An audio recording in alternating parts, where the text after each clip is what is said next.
Netflix removes password sharing rules from their site after user backlash. Thoughts, Schulz? You can't piss off the base, man. Talk to me. Can't piss off the base. So basically what happened is everybody obviously shares passwords, and I think Netflix is coming close to running out of people to sign up. In other words, they've reached the limit of people that have computers or TVs that can watch things on Netflix. So what they got to do is find a way to increase revenue still, and they can do that by stopping people from sharing. So if one account has served 6 people, they can technically get 5 more people to sign up if you can't share passwords. Yeah. And there was just a huge backlash on it. And, they basically rescinded. They're like, okay, we're going to let you share the passwords. And that was the right move to make on their part. Yeah, I'm not mad at it. Because to me, this is just like shutting down bootlegging. No. They did the opposite. They said, you mean? They were going to stop you from sharing passwords. And then they said, okay, fine, you can share. Oh, y'all are idiots. Fuck that. Who's Netflix? Yeah, they didn't do nothing wrong. Yeah, but the thing is, that, in my opinion, they don't have something to hold over people's heads right now. This is not the time. For example, let's say Netflix had Game of Thrones, and it's in the height of Game of Thrones. And episode 3, they go, hey, we're going to cut down this password sharing shit. Everybody's signing back up because they need to see the rest of the season. But right now, they're not mid-season on a show that's so impactful. Netflix.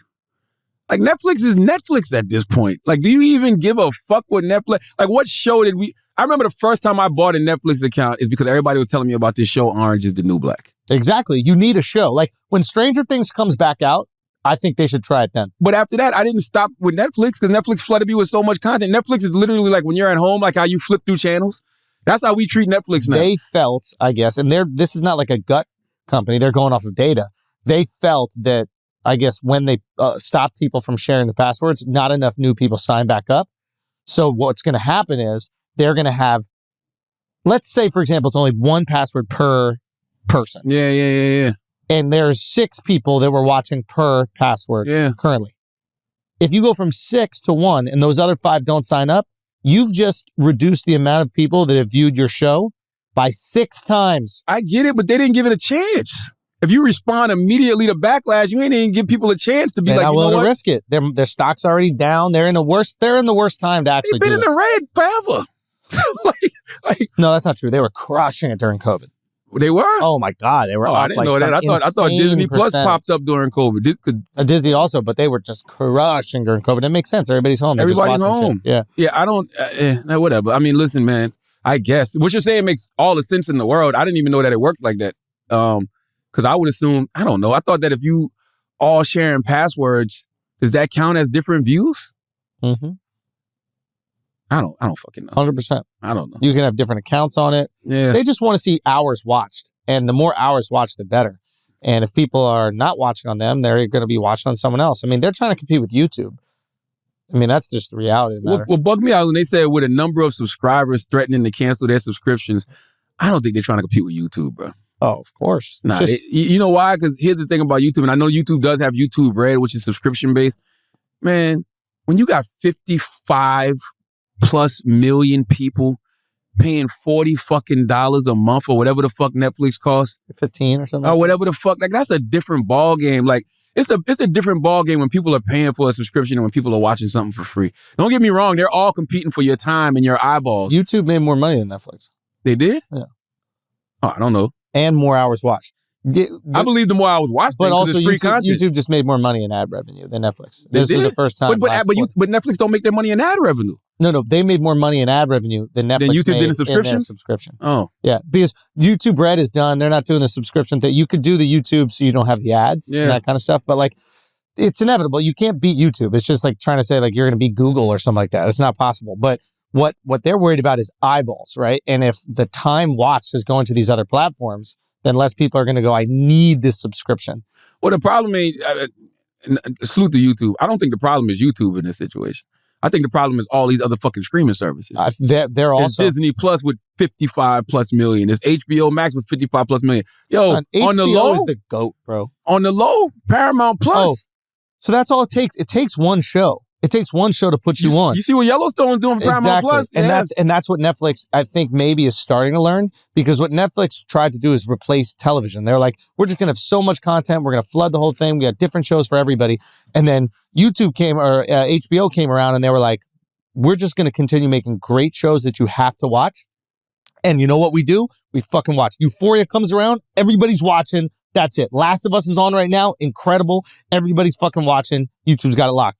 And then also Disney. What's that? HBO.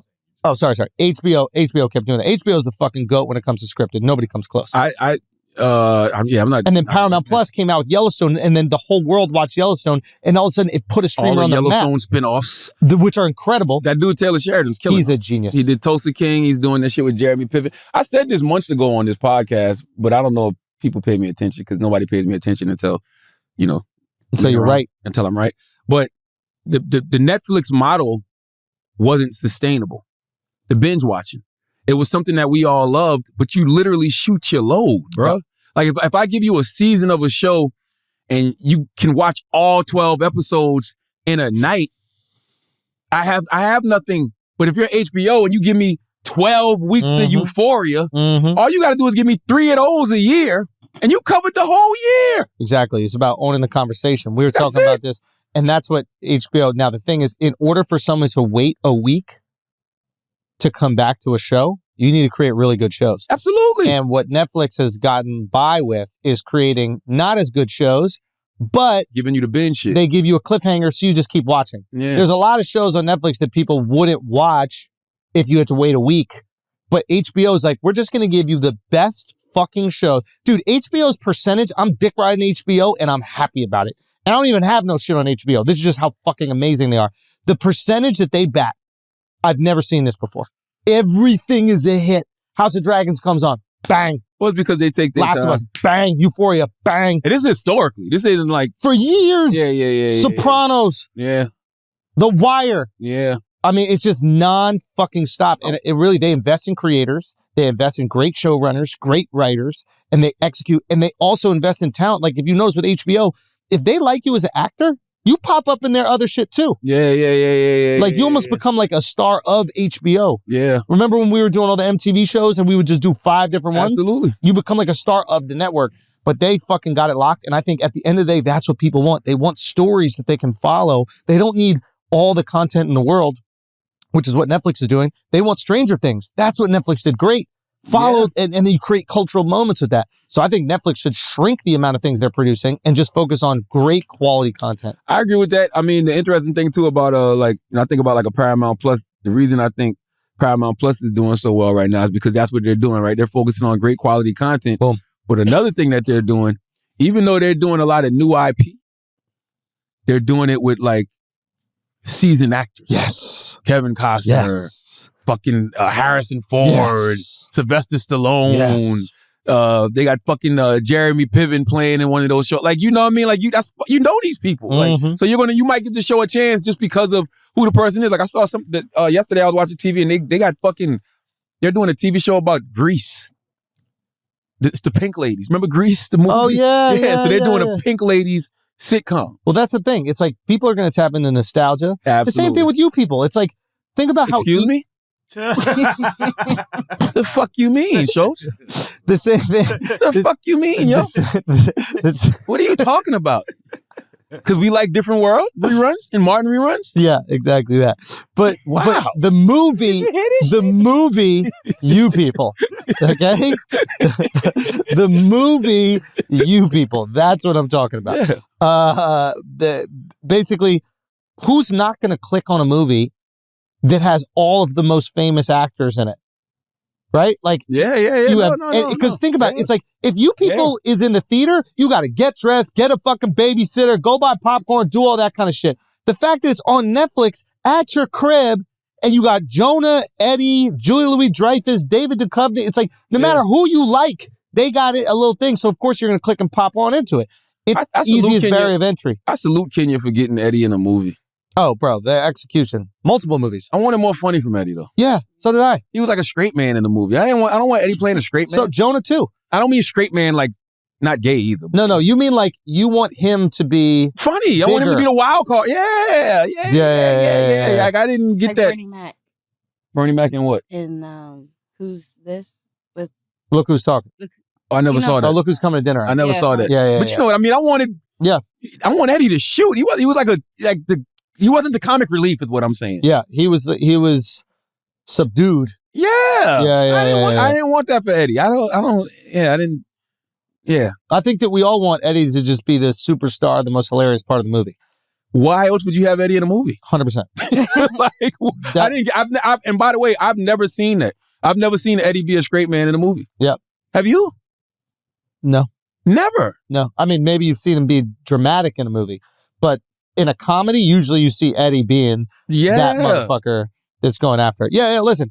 100%. I guess what I'm just trying to say is like there's a reason why it's number one, and it's because it's so easy for everybody to just turn on and access it. And I think that that's going to be a model that people try to replicate. If you can get all these stars in a streaming thing, who's not going to turn it on? They do a lot of that though. I mean, the Valentine's Day movies where they get a bunch of stars to play small roles and then everybody goes, all right, fuck it for Valentine's, let's watch this shit. I still think Netflix has event television. I mean, Jeffrey Dahmer was definitely event television. Perfect example. They made an amazing show. Literally ate it up. They made an amazing show that everybody locked in on, and I hope that they see that and they go, ooh, this is what people like. Yeah. We don't need to throw out a bunch of fucking shit movies. Let's throw out really specific, beautiful content that people get locked in on. And you can spend more money on that. Yeah, and to your point about HBO, the other thing I like about HBO, and I hope Paramount Plus does this as well, HBO doesn't have a formula. Meaning, I'm talking about a formula as far as like the shows aren't formulaic.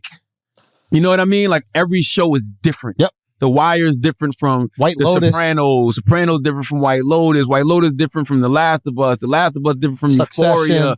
You know what I'm saying? Literally every show they put out is fucking great. That's what I mean. Like I mean, it's unbelievable. Yeah. I mean, every now and then you'll get the Game of Thrones, then the House of Dragon. You know what I mean? But for the most part, every show is different. And I hope everybody follows that model. You know what I mean? Because you can make dope shit for everybody. You can make dope shit for this part of America. You can make dope shit for black people. You can make dope shit for Asian people. And the other thing about it is that HBO does a good job of, HBO makes everybody feel welcome to watch the show, even if this isn't your experience. And I see that with Yellowstone.